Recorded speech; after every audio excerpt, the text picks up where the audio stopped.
Jesus didn't forgive me because I deserve to be forgiven. In fact, it's just the opposite.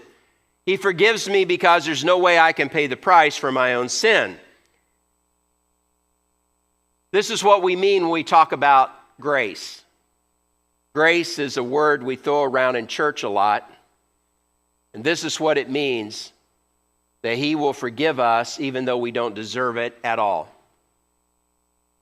In the New Testament, there's often a relationship between Christ forgiving us and then the forgiveness that we extend to others. We see this connection over and over again, and I'll tell you, sometimes I don't like it.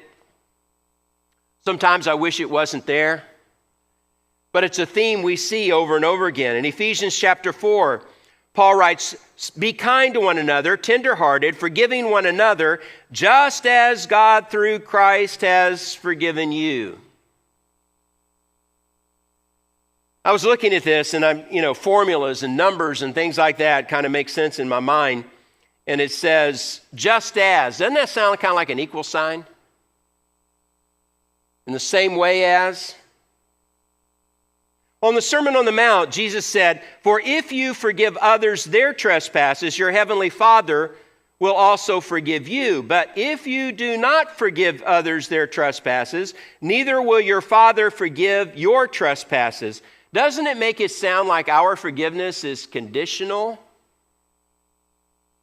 upon our forgiving those who have sinned against us? Again, I wish he hadn't said that. In Luke chapter 6, Jesus says, "Forgive and you will be forgiven." He says, "For with the measure you use, it will be measured back to you." I think of a measuring cup. For with the measure you use, it would be measured back to you. In Matthew 18, Peter says, "Lord, how often should I forgive someone who sins against me?" Don't you want to know what it was that was irritating Peter that day? Who had sinned against him? What was the offense? Peter's frustrated. "Lord, how many times do I have to forgive him? 7 times? Trying to be generous. No, 70 times 7.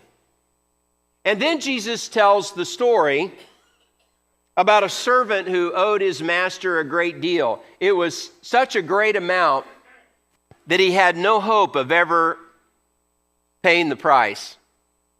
And he's about to be, in that day and time, if you owed more money than you could pay, they would sell you to recoup whatever costs they could get, you and everything that was yours, including your family and all your property.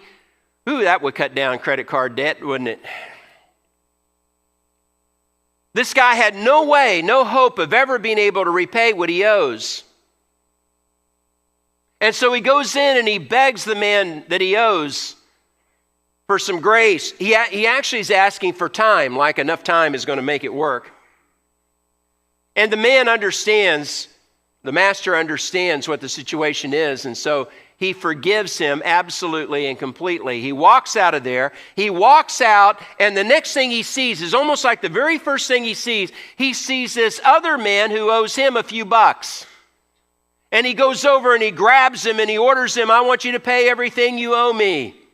No grace at all. He is oblivious to what just happened to him.